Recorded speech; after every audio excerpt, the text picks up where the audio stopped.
David, thank you for coming along. I need to change that blooming opening line, don't I? I get so much stick for it. But thank you for giving up your time on a Friday afternoon when most people. And I've got non-alcoholic beer to go with dry January, even though as a parent I felt like.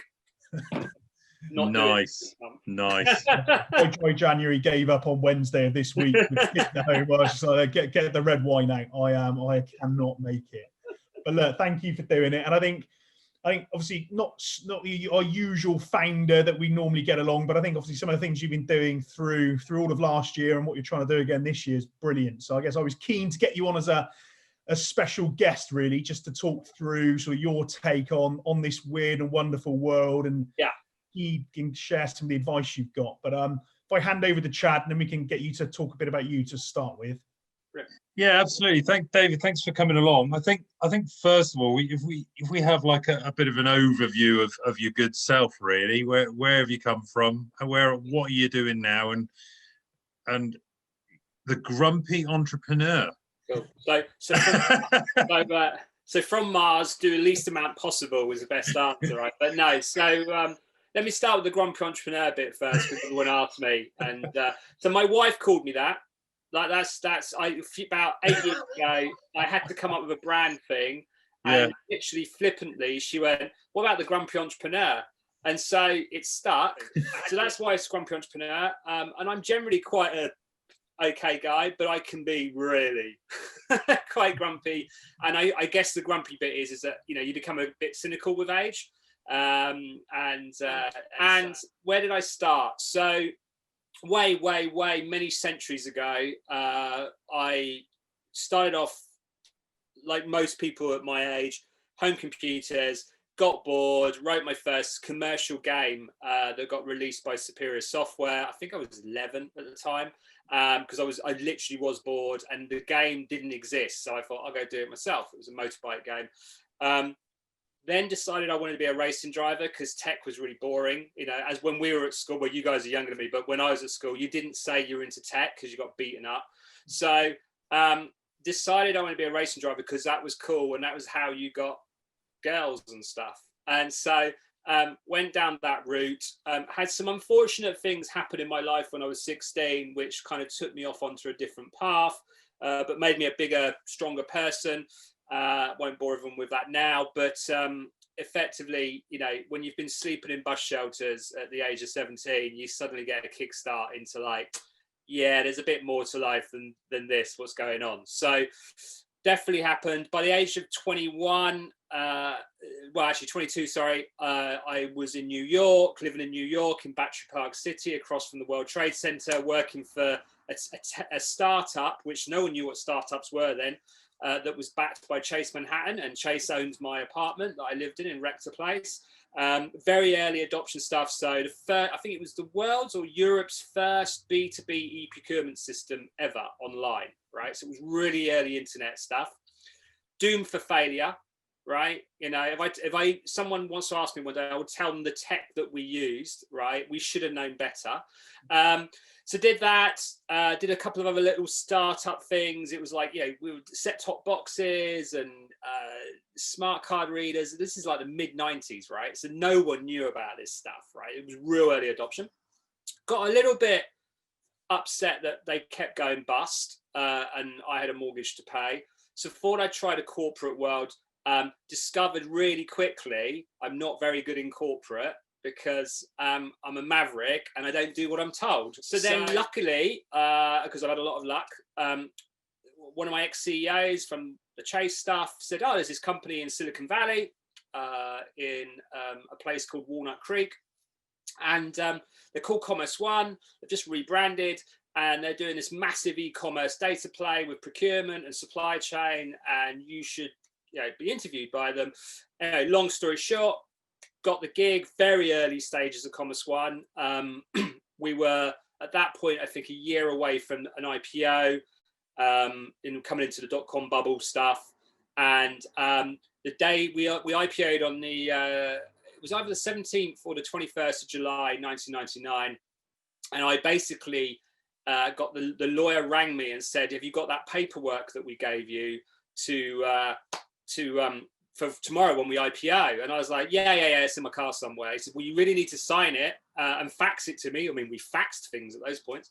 And because otherwise you're going to lose out. And I was like, yeah, whatever. They're just called stock options. Like, who cares? Like, sort of thing.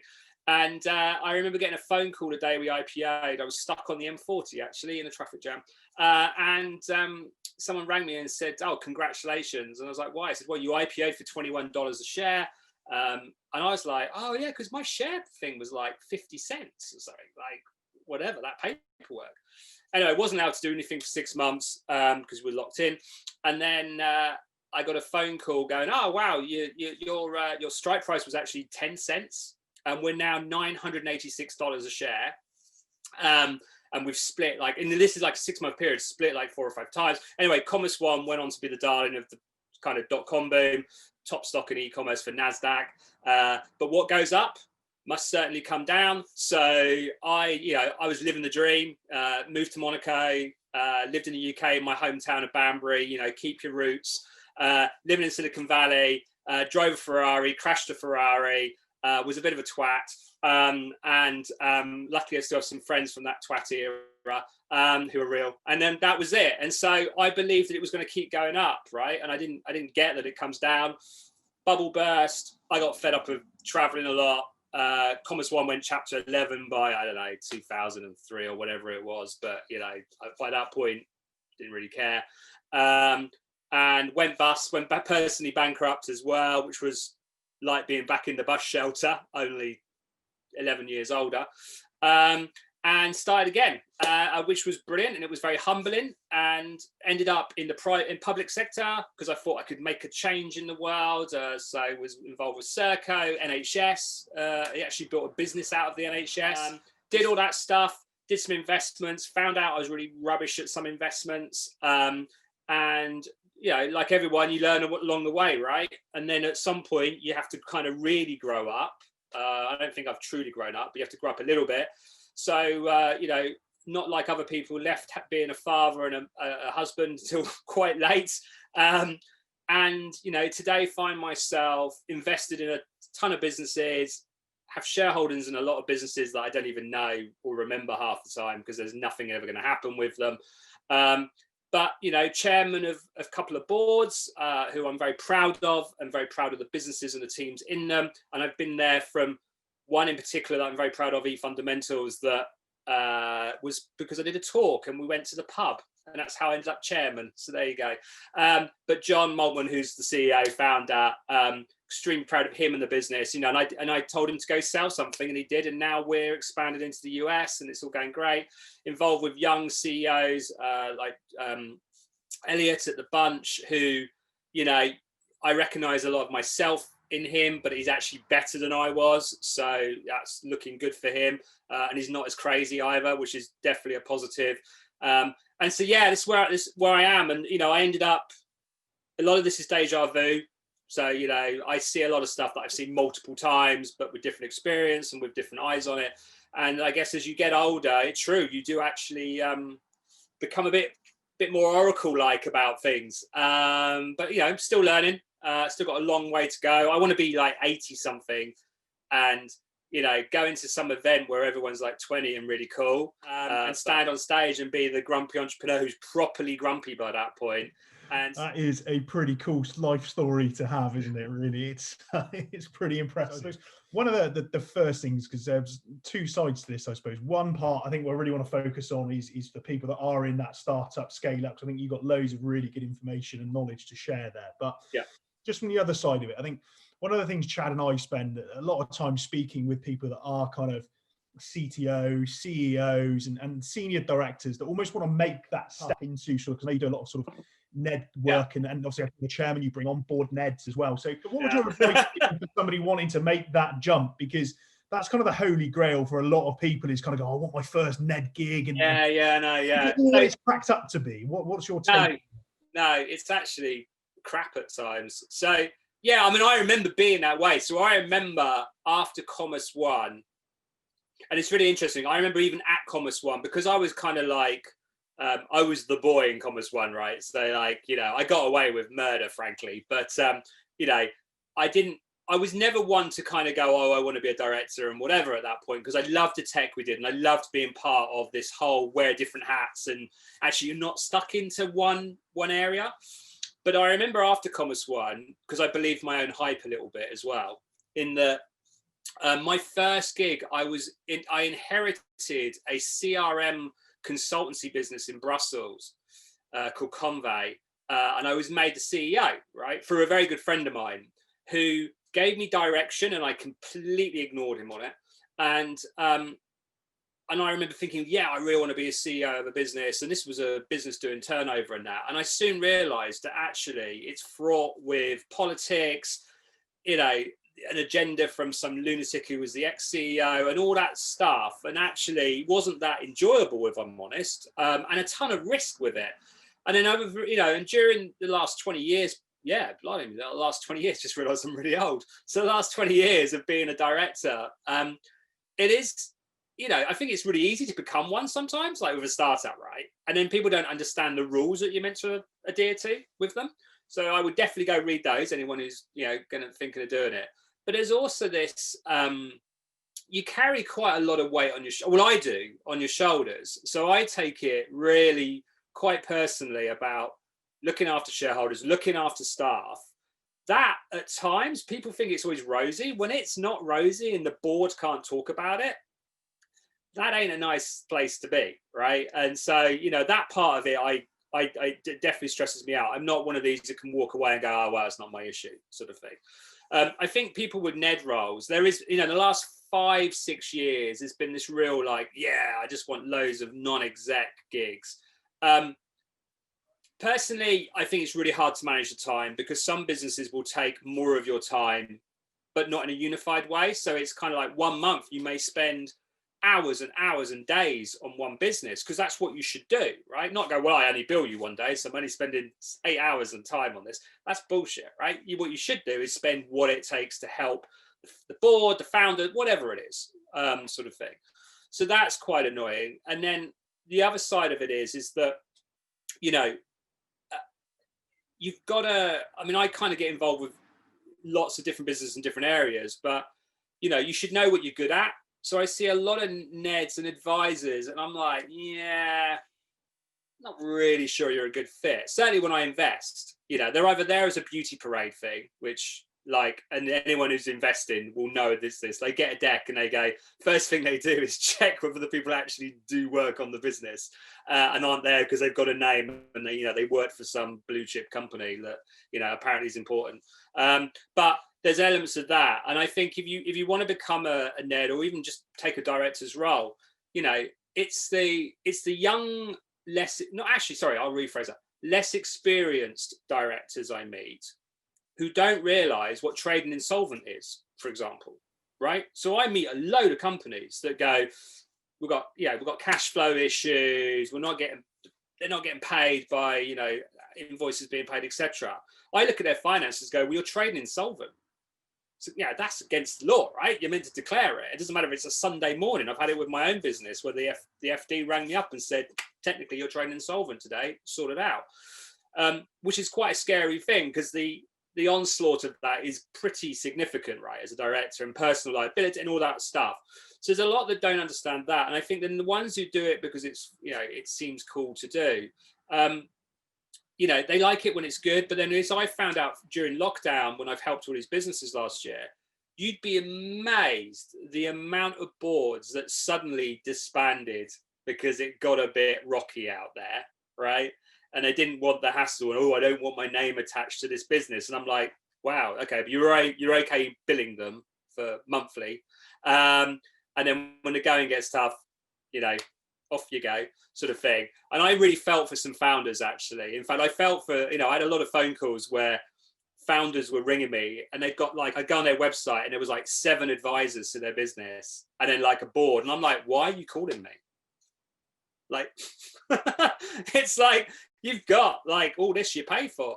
And they're like, yeah, sort of thing. So, yeah, think about it wisely. But it's good. I mean, you know, it's also, I think I'd leave it with one more thing is, if you're going that route, it's very hard to come out of that route as well.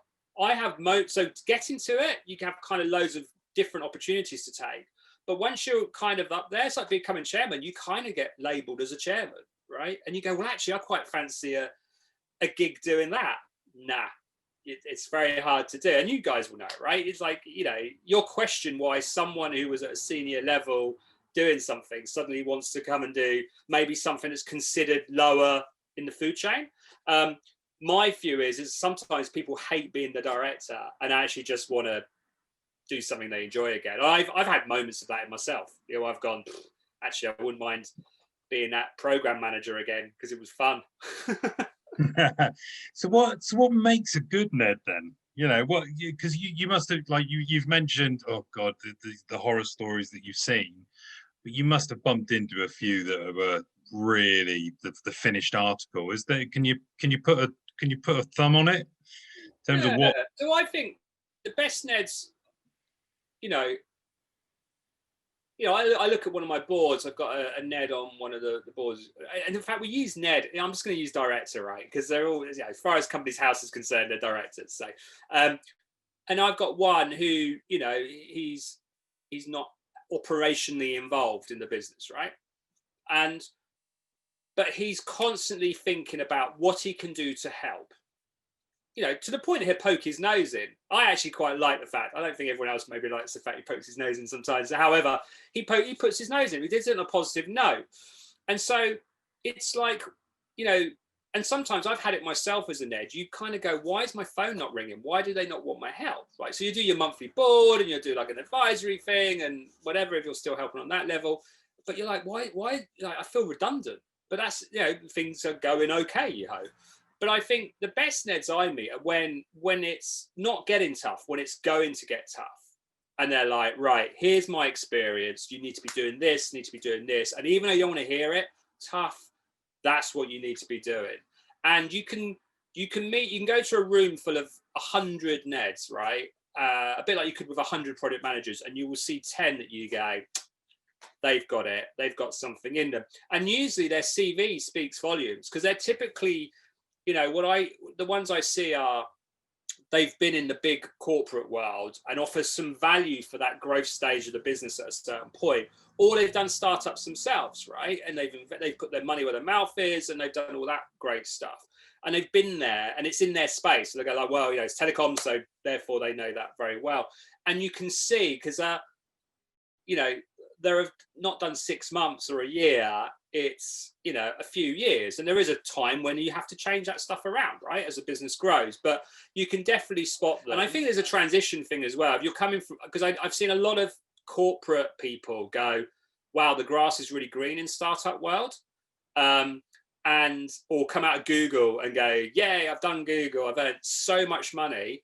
And now I'm going to do a startup. And then you see them go back to Google because, you know, it's tough, right?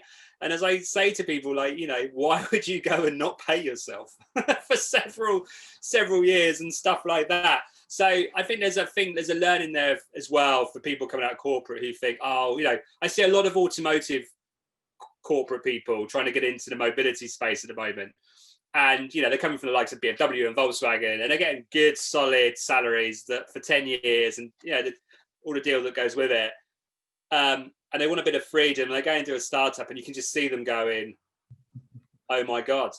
Like, other than contact, it's a really different world. And it is, because I couldn't go and work in BMW. So, you know, there's a fit for everything, right? Yeah, definitely. I think that insight's really good, so appreciate that. And I think that the second part I wanted to focus and spend more of the time on is what you did all through 2020, really, sort of from the first lockdown. I think it was 2,389 founders you sort of spent with on the phone and supporting. And I think before we delve into it, I think that's really admirable to do for someone that's kind of got what you've had on your plate and sort of the experience you've got to kind of throw yourself open on LinkedIn for every person to get in touch with you to offer up your help. So I think that's amazing. So thank you for well, I'm working towards my Sir title. Yeah, you'll have our knowledge. but no. So I think one of the things I was most intrigued to ask was just what are the trends you're seeing across those people, because you must have a really position just to see what's going on out there. So so last year it went through. So I did it. I think it was March 19th. No, March 19th was my birthday. So it was March 20th when I think I kicked off the whole. I want to help everyone. And to be honest, I thought it was going to be like 100 people. If I'm honest, like I was like, who wants to listen to me? So I thought like it'd be like 100 people. That'd be it. And what I didn't plan on was my daughter going into like not being at school. So like that whole week, it was my birthday. It was like, we're going into lockdown. No one's going to be at school. And I'm like, oh, bugger. I've just put that thing up on LinkedIn and people have started booking slots. So there's obviously a part of you doesn't let people down. So there was that. And the weather was amazing, right? So it's like, you know, it was a lot more, it was achievable. But I did it because people have always been really nice and generous to me and put up with me and stuff. So that was part of the reason, to be honest, originally. What I saw very early on was a lot of, I mean, I could probably go, so lacking runway. I mean, astonishing how some businesses actually ran in the first place, but just don't know how they do it, but they were month to month and they had been for like a series of months. A mix between founders. So some founders who went, do you know what? Dig in. It's not going to be pleasant, but I'm gonna plan out on this and etc. And then others who stuck their heads in the ground. I mean, you won't believe. I mean, I went into lockdown thinking we'd be lucky if we were out by the summer, right? So I'd kind of set my mind on that worst case scenario and went, and I'm doing it again now. I go, right, okay, I plan it out to here, and if it's better than fab, right? You can't get disappointed. But amazing how many were just, no, it'll be fine in 2 months. And I'm like, do you know it's like .com boom bubble bursting ×3? Like this is as bad as it gets. And I would actually say ×5 now, right? In terms of getting out of this.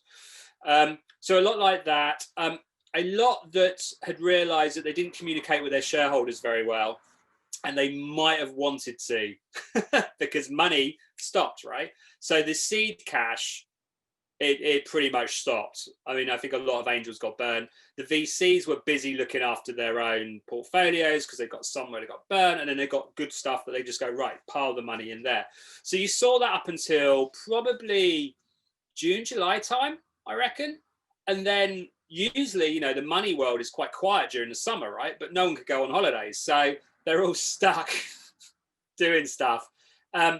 So I saw a lot of acquisition stuff pick up during the summer, get really busy, really buzzy. I saw the companies that had managed to survive through those period months. Obviously, there was government help and various bits and pieces, and that I saw companies either like pivot. I hate the word pivot, but they pivoted literally into going, right, we're now doing this.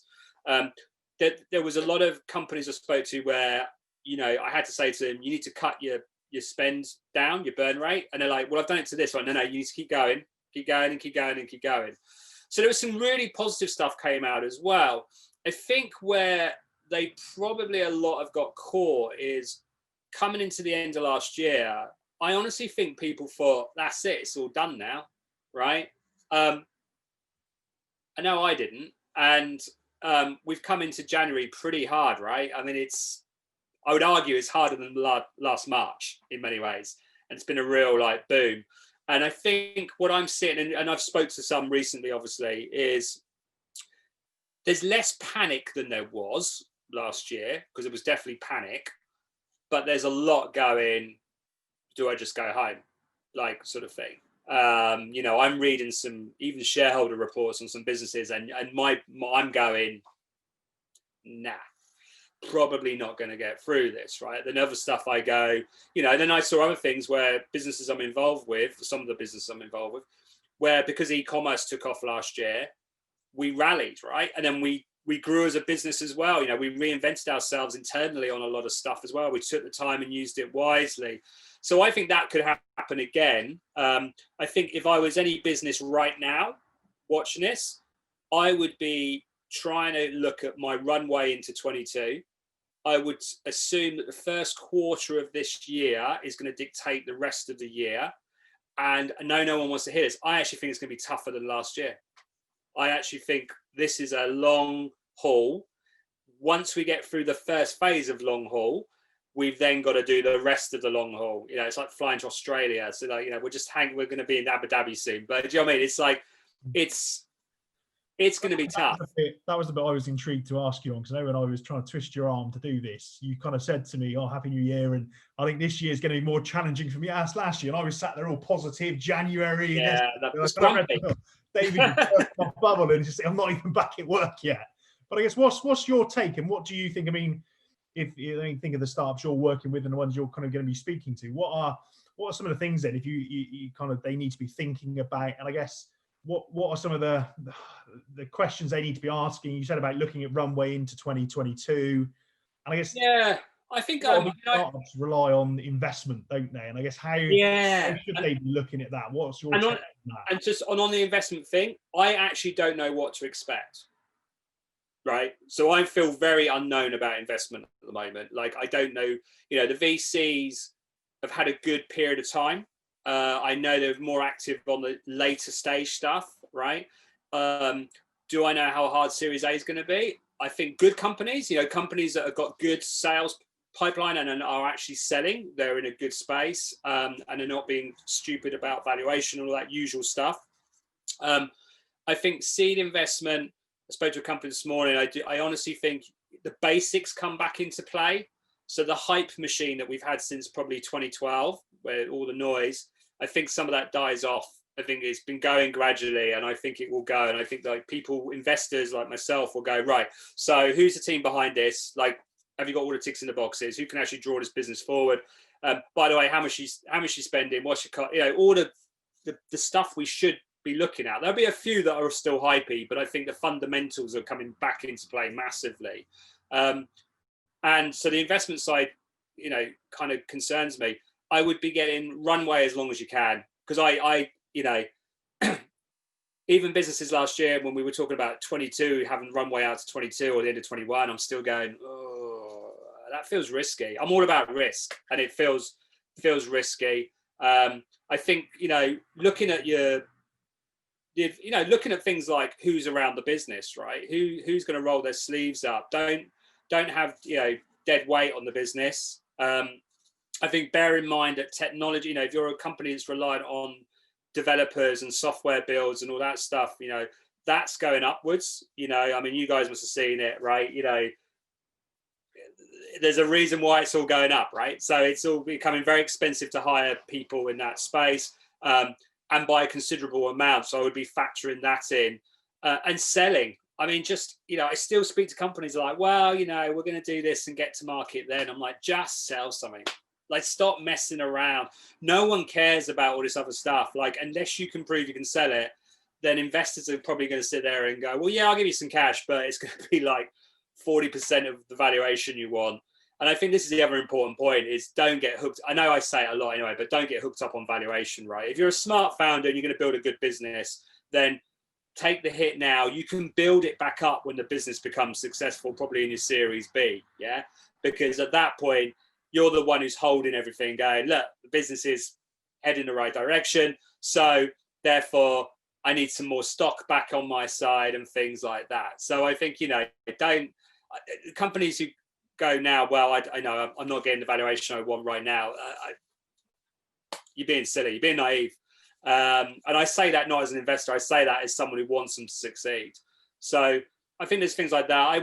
I also, for founders as well, look after yourselves, because I see a lot that just work, right? And when I used to work 24-hour stints, at least I was partying as well, 24 hours. Like, it was, I never slept in my 20s, which is why I look really old. But it didn't matter, because I could go and burn off like stuff and whatever. But people can't even go out. So I do say to founders, like, even when I did all the companies last year, most of the calls I would take whilst going for long walks or running or on the bike or with my daughters, get exercise, right? Especially if you're a slightly older founder. Yeah, it gets tougher. So if you don't look after yourself, there's no point to doing it, right? You're no good to anyone if you're burnt out. And I saw a few founders last year burning out. Like, people talk about burnout, but they're just being a bit wussy about it. I saw founders really like on the edge of going, where I'd say to them, whoa, you need to back off a bit, right? Because this isn't going to end in a very particularly nice way. And mental health, and I know it gets bandied around and that, but this is tough times, right? There's a lot of founders I know who are isolated. They don't have families, they're not got kids and stuff like that. As much as my kids drive me nuts being at home, I'm very fortunate to have them and my wife. But there's some that I spoke to during last lockdown that was struggling then with being isolated. God knows what this will do. So I think, you know, there are a lot of things to reach out, and, you know, we as the businesses I'm involved with, we hit that on the head last year, and it's still a challenge. I mean, it's not fixed by any means, but I think bear in mind, you know, it's a tough world out there, you know, and as I, you know, someone who lost his father, my dad was 41 when he died because he worked too much, right? So I kind of have a view, there's no point to it all if you're not here. Interesting. I recently wrote a blog on, you know, looking at reports on successful startups and what's important. And I think one of the main things is resilience, but resilience can also be linked to naivety. I think I agree with what you say. I think, you know, entrepreneurs, when they hear something from you or read blogs or whatever, go, "Oh, resilience, got it in spades, right? I've got tons of it." Yeah. But resilience now is different. Resilience is not only about factoring and facing your startup, but also your mental health, your fitness. They've got to think about being resilient, like physically resilient as well. Yeah, 100%. And do you know what? As someone, I'm fitter now in my 40s than I was in my 20s. Certainly than my 30s, right? Because in my 20s, you're 20, right? So I just literally partied every night I could, basically, or stayed up working, but didn't really do much exercise and stuff, right? And then I got into my 30s and went, "Oh, hang on a second, it's kind of important, right?" Because you notice things. Then when I hit 40, you know, I started doing stuff again, you know. So this morning I was up at, you know, because I know we've got quite a compact day at the moment, and I've got to be on my best performance to deliver for the businesses I am involved with, let alone I've taken on all this other stuff to do to help startups and whatever. You know, I was up in the pitch black this morning at, what time did I run? I ran at 6:30 this morning, right? And with a torch, because I live in the countryside, I did a quick 5K, right? And then I did PE with my daughter, and then I did another 5K at lunchtime today quickly. And I'm doing it because I'm like, this has to keep going, right? And if I don't get a break from things or switch off, or I do a lot of thinking when I'm running and just get that exercise, I'd be a mess. Absolutely a mess. So I think people need to realize it is a physical thing as well, right? And you know, I would say to everyone, just, you know, my thing I started when I 40 was to get my resting heart rate down to, which is now 46, right? Which isn't bad, okay? And my blood pressure at the right level. And I care, like, for once in my life, I care about that stuff. Never cared. I mean, God knows what it was previously. But yeah, I think people think they're resilient, but yeah, your mental health is tough, right? And, you know, I've suffered with mental health issues previously, probably still do at times. And I think, you know, it has a way of creeping in on you. And I said, if you're any decent person, you will recognize it in others that work for you, who you work with, and you'll go, "Oh, hang on a second, got to look after them." And I've done that recently with someone. I went, "Oh gosh, they're not being themselves," because it creeps in. And before you know it, it's this little dip you're in and you can't get out of it. So. This is tough. I think, yeah, people should heed that advice, shouldn't they? So that's good. And I suppose one of the things, I mean, Chad and I, since lockdown, we've been doing our TekCurious founder series, so speaking to lots of people that have been setting up businesses and sort of either 12, 18, sort of 24, 36 months through. And I guess one of the things that always kind of crops up, some of them are sort of a bit further on, if you'd like, and some of them are still at that space, I suppose, where they're kind of going, well, we're kind of bootstrapping to where we've got to, and it's good. It's got us to this point. But then it was, I think it was Tom from Ultra Leap that summed it up really nicely. And he kind of said, you've got to decide whether you want a big slice of a small pie or a smaller slice of a bigger pie. And I guess what would your take as an investor, but also someone who's been through it yourself, on, is there one right or wrong way? And probably the answer is no. But I guess, how do you kind of know? So 2 questions. How do you know when that time is right to probably look at external investment? And then the second part of that is, it's probably another couple of questions in one, but what did you look for investors? How do you build a pitch deck as an investor who's invested in lots of different businesses? Because you're right, people put these sexy boards together that are just a beauty parade, and you kind of look at them, you laugh, and you kind of go, that person is never going to spend a second of interest in your business. So I put a million questions into one, but I guess I'll be interested in all of that. I'll shut up and I'll let you carry I'll on. just write a note. So the bootstrap thing. So I'm a great believer in that if you can build a business organically, awesome, because then you don't have shareholders, right? Because people like me are a pain in the neck. Shareholders don't have rights, but they're a pain in the neck, right? And you also have to love your shareholders and give them respect, yeah? And that doesn't always happen. So if you can organically build a business, then awesome, do it, yeah? But there are some businesses you just can't do that. The people I see bootstrap, I have a massive admiration for. I think there's kidding yourselves on bootstrapping a little bit as well, but I think the ones who can do it, and, you know, there's a business I'm involved with where, yeah, effectively when he was still a kid, he won't want me to call it that, but when he was a kid, he bootstrapped his way through to quite a significant turnover, right? And I go, massive respect, right? But I remember having a conversation with him at one point and went, you can carry on, but you need to go and raise some cash now to take the business to the next level. And people like me, I don't know if there's any particular metric that you see, but you just know that that business is, you know, the resistance is getting more, and they're probably at that point. There are some, and also because as an investor, when you see someone like that who's achieved masses with little, you just sit there and go, awesome. Like, you know, I'm going to bet on them because there's a 90% chance of success. Whereas this person over here who just thinks it's about money is probably got a 20%, 30% chance, right? So you're going to go over there. It's definitely the best racehorse. So I would say to anyone, like, you know, if you can sell and bootstrap, then you've done amazing. You've done amazing, right? And I think then you sit in the little tier up here that's, you know, golden world for raising money.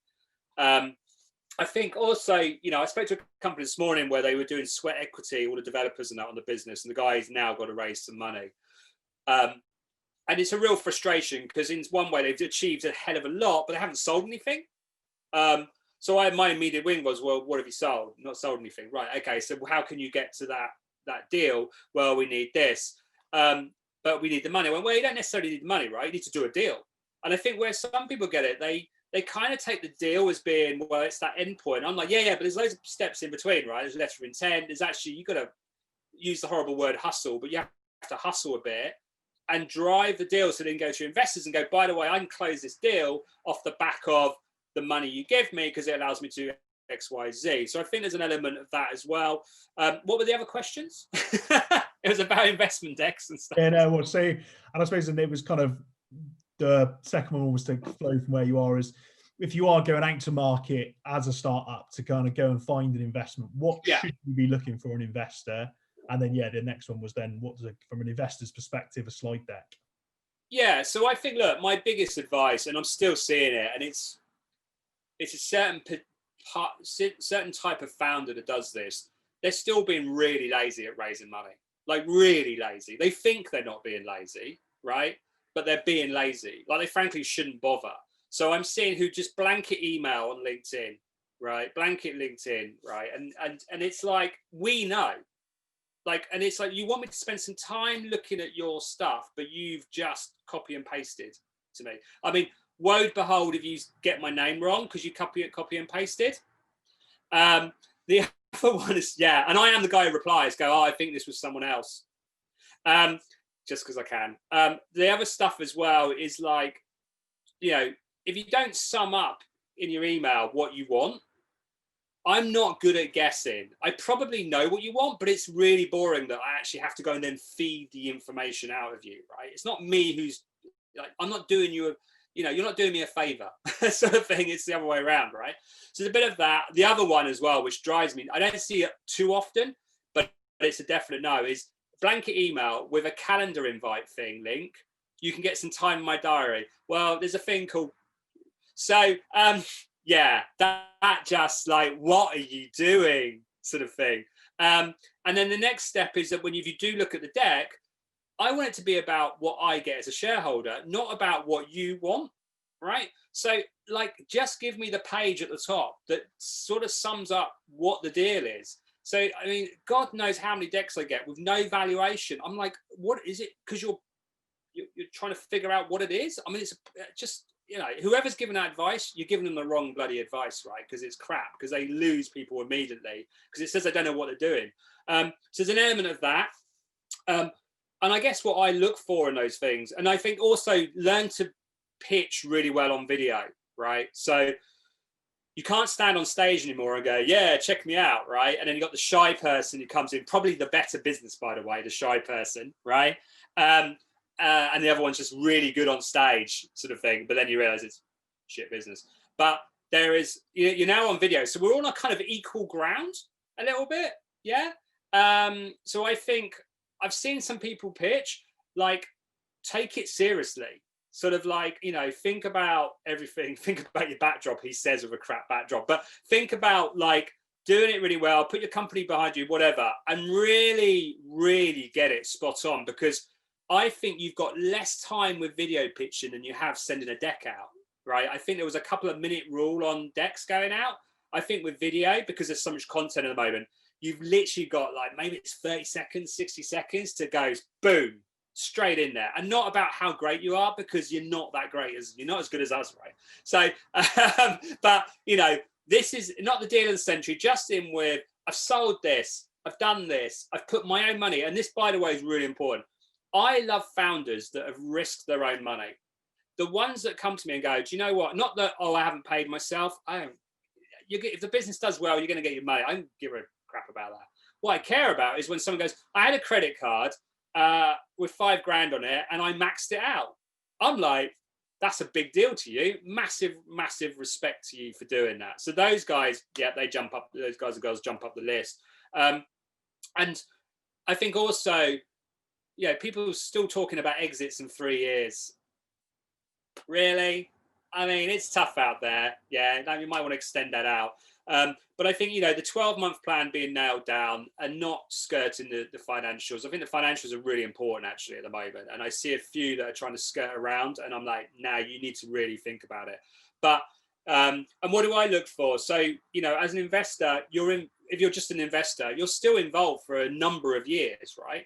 So at some point, they're probably going to ask for your help, whether it's financially or help. So you need to get on with them. And let's face it, there's some lunatic founders out there that you don't want to know in 2 years' time, let alone, you know, you don't even know in a month's time. And you just, it doesn't go well. I look for people who are quite humble, actually. So they're confident, but they're not arrogant, ego, like they're proper humble. You can tell they will listen, because no one's got it right. None of us have ever got it right from day one. We still don't get it right. So I think to have that element of, yeah, they're quite humble. They're going to listen. They're going to pick up on things, and they'll probably be the hardest judge, you know, will be them on themselves, right? It's a great trait to have. So I think that's really important. What team have they got around them? Doesn't have to have all the answers, but that's fairly important as well. There are people around a business that actually have done it before, have gone and sold a business, etc. And also, when they say exit, don't BS about the exit, because people like me go and find out that it wasn't actually an exit. I see it on LinkedIn all the time. Exit from this. I'm like, no. I think shut it down isn't really an exit, right? Or flogging it because it was knackered. So that's another bit. And it's a small world. I think one of the things I still see, I said it to someone yesterday. He was making all these, like, done this, and done this. And I went, well, cool. Could you send me some examples, please? Because it's a small world out there. Like, I will probably know someone. Or the VC that you talk about or whatever. Yeah, sort of thing. So I think that's important. But those in for the long game. It's not about, actually their first driver isn't making money. Their first driver is about they want to change their product. They want to change something in the world. And then it's not about them making money. It's about them making money for their shareholders. When you hear people speak that way, you just go, awesome, absolutely brilliant. And also not quoting they're going to be the next Facebook or LinkedIn or Google. I can imagine that's always quite amusing, isn't it? And then I think just one final sort of just golden bullet then is, what would your absolute best piece of advice be for anyone at the moment? It's probably a mixture of things, but probably don't stick your head in the ground. I think is a really important one. So I wouldn't panic, but I wouldn't stick your head in the ground. Yeah. This thing, your gut, mine's getting bigger as I get older. Your gut's generally right about a lot of things. I wish I'd listened to mine a few more times on a few things, because I probably wouldn't have got into the scrapes I've got into. But yeah, I think listen to your gut. You know, I use the phrase sometimes fail quickly. Sometimes you just have to stop, right? You know, because you're just making it more painful for yourself, and actually it's probably not, it might not be your own fault, it might be just bad timing. You know, there's a lot of businesses that probably beginning of last year should have done well, and then have come into this awful period that we're going through, and it's like your timing is just not now, right? And it might be 3 years off now, it might be 5 years off, it might be 10 years off. So I think that as well. And if it's really keeping you awake at night, you know, affecting your personal life, whether it be family, your wife, you know, all that stuff, it ain't worth it, frankly. If I've learned one thing, you know, money doesn't make you happy, right? So when I did very well in the dot-com boom, it was probably the most unhappiest I have been ever in some ways in my life. Thought I was happy, wasn't actually. And so kind of, you know, there's not many people who celebrate going bankrupt. I actually celebrated. I left the Milton Keynes County Court and went to the pub over the road with my friends and got absolutely trolleyed. And I was so relieved. It was like all this just stuff just went overnight. So, you know, you have to treat it with respect and not put yourself in danger. And I think, you know, it's going to be a tough time. You know, this is, I said to someone yesterday, this might even be a 4-year thing, right? And we're a year in. And I know no one wants to hear that, but that might be, you know, wars are at a similar time. Maybe we're at war with this thing, and maybe it is a long time, and we just have to keep ourselves grounded and just keep focused. And I think you can have bad days as well. I know this is a longer answer than you wanted, but I think we all have bad. I had a bad afternoon yesterday. Literally, I don't know what happened. I think the schools annoyed me or something. Something annoyed me, and my wife's like, "You're right." I'm like, "No, I'm just having a really bad afternoon." That doesn't happen that much, but I didn't bother even trying to do anything. I just got on with my own stuff. So you're allowed to have bad days. Talk to people. If you are on your own, do talk to people. I know people throw it around about, you know, being in isolation, but honestly, like, Jesus Christ, get a call in with me. I'll bore the crap out of you for 20 minutes if you want that. We can talk about motor racing or something, like whatever. But yeah, don't not talk to people. And no one's Superman, no one's Superwoman. I know a lot of entrepreneurs read the media and think they have to be an Elon Musk and that. You know, Elon is a whole character in himself. You know, got the Reid Hoffmans of this world and all these people. They're all human beings too. They have shit days, trust me. And you've got to not be, no one's superhuman, right? So, and if you do fail, that's okay. It's all right.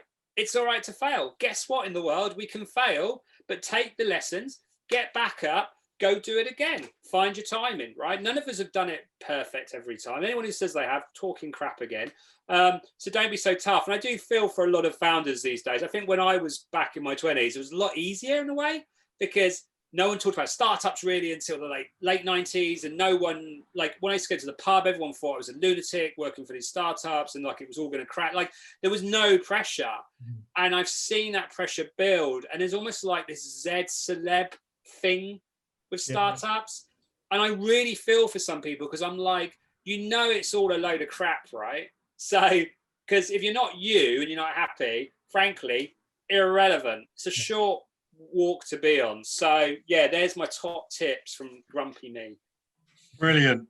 David, it's been a real pleasure having a chat with you. You've run over slightly, but I think there's some important takeaways from that, and just being humble and honest about yourself, and sharing some of the pain and anguish you've gone through.